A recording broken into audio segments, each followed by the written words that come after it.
Hello everyone, I am Del Delbridge, Benchmark Realty, Murfreesboro, Tennessee, and it is Friday, July the 30th, the last day in July 2021, and this is your status check. Now I have, as we do every week, little weekly numbers, just these little quick ones we look at. But before we get to that, I just want to take a moment to remind you that I have launched a new website, and it's called calldeltosell.com.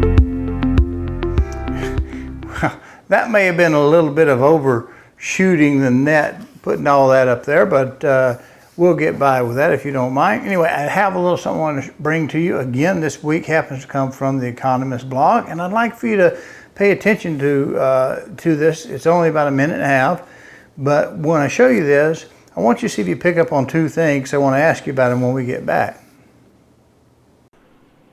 This is the July 22, 2021 Economist Outlook blog from NAR. Instant reaction. Mortgage rates from July 22, 2021. Mortgage rates dropped significantly this week, providing some relief to homebuyers even as home prices are reaching new record highs. According to the mortgage finance provider Freddie Mac, the 30-year fixed mortgage rate plunged at 2.78% from 2.88% the previous week. Nevertheless, many first-time homebuyers are being priced out despite historically low mortgage rates. While inventory is especially limited in the price range of a starter home, $270,500, the affordability gap between first-time homebuyers and all buyers is 34%. To put it simply, buying the typical starter home is more expensive for a first-time homebuyer than it is for any other buyer to purchase a typical home, even though the starter home is less expensive. According to NAR, the affordability index for first-time home buyers was 116.8 compared to 177.4 for all buyers as the first quarter of 2021. Keep in mind that the higher index translates to better affordability. Thus, building more starter homes could help more renters to become homeowners. First-time homebuyers who bought their starter home 3 years earlier have already built more than $60,000 in equity due to the price appreciation.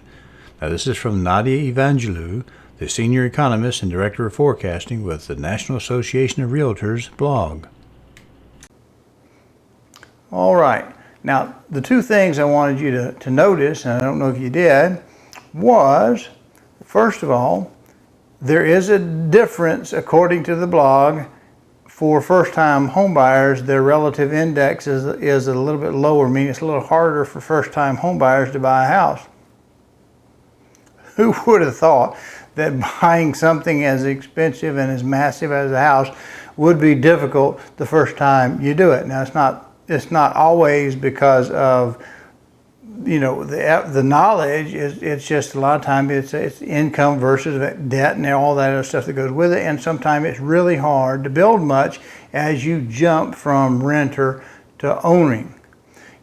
So that's one issue. The other thing I wanted you to notice is, just as simple as that was, in that short period of time, the average, this is national, the average homeowner first-time homebuyer has already gained $60,000 in net worth. Now, on a loan, we all know that usually with a first-time buyer, you don't have a lot of cash, so you go 30 years. You might not have to. You might be able to go shorter than that, but a lot of people go with a long mortgage. And the longer your mortgage is, the first several years, the first 5 years of a decade, you're not paying much toward the balance on the house. It's almost all interest until you get down to the principal. So that $60,000 has come from the improvement in what the house is worth. Now, you can continue to rent and somebody else's property will gain in value, or you can do the hard work to become a homeowner now. And it's not easy. And I know what you're saying. Well, Dale, we just had Rona, we had this and that setback, whatever. Okay, what are you going to do about it? Well, you got to find out what you need to do. You got to find out where things are, what things are going to cost. You need to get things, find out if you're really serious and motivated about it. And then you've got to get with somebody who's going to help you along that time. A lot of people will be there for you when it's time for you to sign that contract and get going.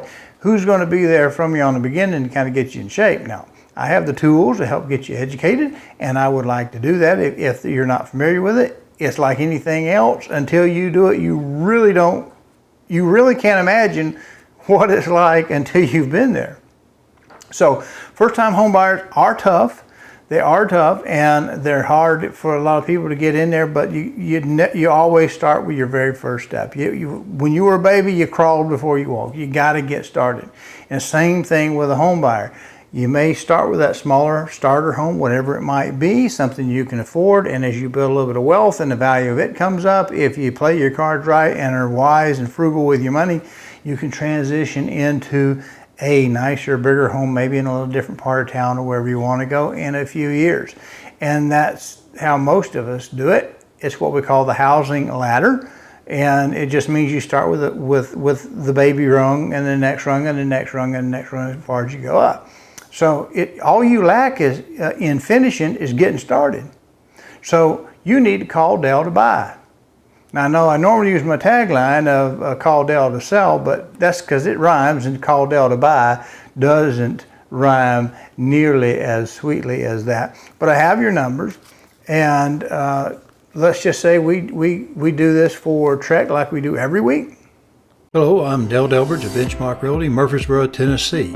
If you are currently unrepresented and would like to know how to compare up to 3 properties side by side and room by room, then go over to my new YouTube channel, Call Dell to Sell. That's one L in Dell, no spaces. Watch the demo on Real Scout and then call me and we'll set up your exclusive ad-free account today. Now that we got that done, let's look at our numbers like we do every week. The week of the 23rd, we had 9530 opportunities in the Real Scout system. That was up over the previous period. 4717 was the under contract still showing. It also was up over the previous period for a ratio between the two of 50%, and it was almost enough to tick that next integer off, but we didn't get there. This week we have 9510 opportunities, dipped just a little bit, but not significantly. And 4754 rose a little bit, but again, not too significantly, for the ratio, if we keep it to the integer, did not change at 50%. And that's for the week of the 30th. So you know what you need to do if you're looking to buy a home. You can't sit back and say, well, I can't never do it because can't never could. If you're not in good shape, let's start something. Let's get some basic idea, get you into the system, find out the neighborhoods and everything you're looking for. Maybe we have to do some adjustment over a period of time as you get up and ready to go. We might be able to do some first-time home buyer, which qualifies under the federal for that assistance. If you have not had a home in the last 3 years, it also will work as a first-time home buyer if you have owned a previous home and have maybe come out and rented for a while. If you've not owned a home for 3 years, I think there's some financial programs we can get you into that. So what do you say we wrap it up for this week and get prepared for a great weekend?